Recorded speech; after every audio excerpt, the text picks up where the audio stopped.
ফরিদপুরের বিখ্যাত নারকেলের পাকন পিঠা, যা ৩ থেকে ৪ মাস অনায়াসে মুচমুচে থাকে। একদম শর্টকাটে এই রেসিপি আজকে করে দেখাবো। তো এই রুটিটা এবং নারকেলের পুর বানানোর জন্যে আমি যে পদ্ধতি অবলম্বন করেছি তা বলে দিচ্ছি। রুটি বানানোর জন্যে রুম টেম্পারেচারে রাখা পানির সাথে লবণ, কালো জিরা দিয়ে একটি খামির তৈরি করে নেব, যা 30 মিনিট রেস্টে রেখে দিব। দেন এভাবে পুর দিয়ে পিঠা তৈরি করে নেব। নারকেলের পুর তৈরি করার জন্য কড়াইতে নারকেল কোড়া, আখের গুড়, চাইলে চিনিও দিতে পারবেন, তিল, এলাচ, তেজপাতা, দারুচিনি ও সামান্য দুধ দিয়ে ভালো করে একটা মিশ্রণ তৈরি করে নেব। এরপর চুলা অন করে কড়াই বসিয়ে অনবরত নাড়তে থাকবো।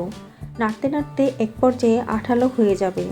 এরপর চুলা থেকে নামিয়ে গরম অবস্থাতেই লম্বা শেপ দিয়ে নেব।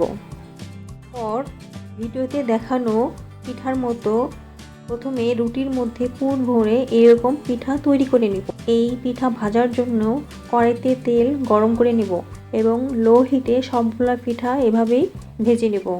তো আপনারাও এভাবে চাইলে পিঠা বানাতে পারেন, অত্যন্ত মুচমুচে থাকবে, একবার ট্রাই করে দেখেন।